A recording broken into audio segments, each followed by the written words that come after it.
This video is brought to you by... You already know what it is. Cool green clothing. We done gone worldwide, and we coming straight out of Baltimore. And if you're in town, pull up on us at 215 West Saratoga Street. And if you're not in town, go online right now at coolgreenclothing.com and make your purchase. Oh yeah, and by the way, if you ain't cool and getting the green, you're in the way. And that's just basic. What's going on, YouTube fam?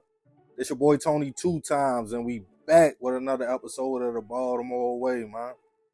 Before I start, be sure to tap that like button. It's free. It helps get the video out there. Definitely watch this video to the end so you can hear the full story and all the details in the case. Everything in this video is alleged. For my day one fam, y'all already know it's all love. Thanks for tuning back into another episode. If you're new to the channel and you feeling the content, feel free to subscribe. Definitely hit that notification bell so you can be notified every time we drop a new video. Oh yeah, feel free to share the channel with your peoples. Everybody is welcome. With that being said, let's get right into the story. For most people, we wake up daily and work hard for the things we need and want in life, like clothes, food, shelter, even a car if you feel like you need one. I often hear old heads speak on an era a long time ago, before my time, where the streets did exist, but it was rules. Even if you were a working man, not a part of the streets, and you had a nice home, a few dollars, and a car, you didn't have to worry about being a target because you was a civilian. And the street dudes, even robbers, knew that and let you be. But those days are long gone. At any given time, anybody can be a victim. But the thing about taking from people, you got to understand the consequences of your actions. For example, if you choose the street life and are a part of a crew that breaks in houses, you have to know whoever house that is probably worked hard so they can live comfortably with their family, and they will protect that at any cost. So if you choose to run in there, you might have to take a life and go to prison or end up losing your life because they have guns and a right to protect their home, because everybody is not playing. Really, that's on you. It's been a trend in most cities in America for decades now. Carjacking, where someone might catch you parked up or at a red light, up a gun, and take your car. For the lucky people, if you are a civilian and call the police, you might get your car back with a few scratches and dents because it's probably some hoppers or teenagers who did it and just wanted the joyride. But insurance will cover that. But unfortunately, some people lose their lives fighting for their belongings. And every once in a while, somebody will do something to the wrong person, and instead of calling police, they will take the law into their own hands. And on this episode of the Baltimore Way, we'll be discussing the case of a man who was carjacked in Baltimore, where his revenge was fatal. Back in the winter of 2022, 20-year-old Kenneth Lawson was navigating life in Baltimore, trying to figure things out. Like most young men growing up in certain environments, he was trying to find a means of survival. And sometimes that was the streets. The father of two would sometimes go outside with his guys and try to pull a move to make a few dollars. And on January 21st, 2022, this night was no different. Kenneth and a few of his homies were in Northwest Baltimore, and they started looking for a Vic. The plan was for a quick lick. They locked in on an older man in his 40s who was in his whip, Dante Carter. Kenneth and his group allegedly upped guns on the older man, told him to kick everything out, taking his clothes, watch, wallet, and car before fleeing in Dante's vehicle.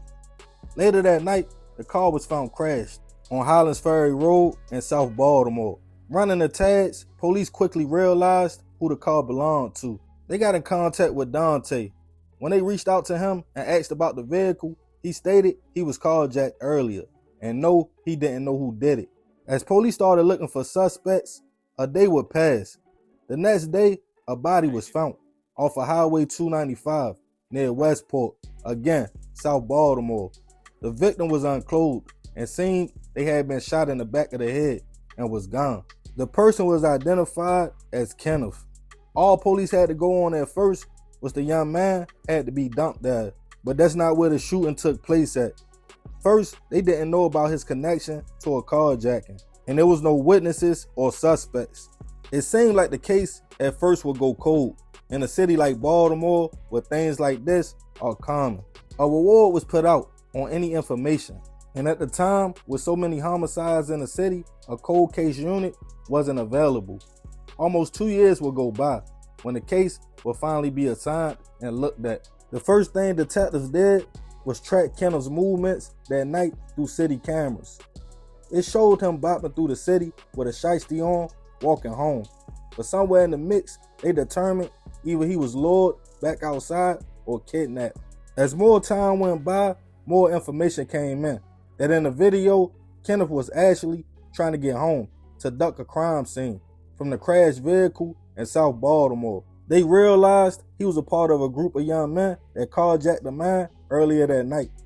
2 more years would pass though before more information would come out.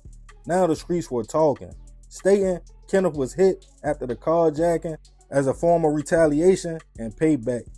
Now detectives focused in on the carjacking victim, Dante. Police checked the man's phone records and internet searches. They alleged the day he was robbed, he reached out to associates on a recorded phone line, telling the person he was talking to he knew exactly who robbed him, because in the mix, one of the men lowered his mask and showed his face. Dante also had the Find My iPhone feature on his phone.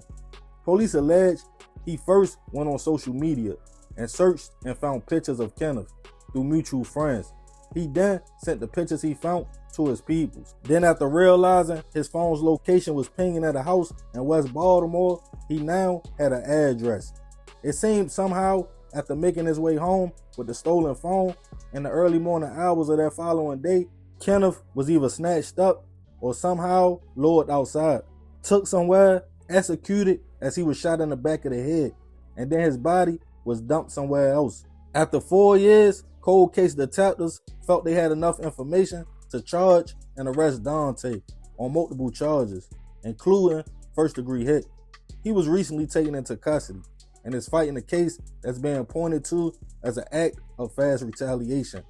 Dante is innocent until proven otherwise.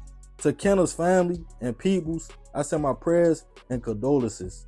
I know no matter the circumstances and what he might have been into, people still loved him and he had kids. But this story is just a reminder.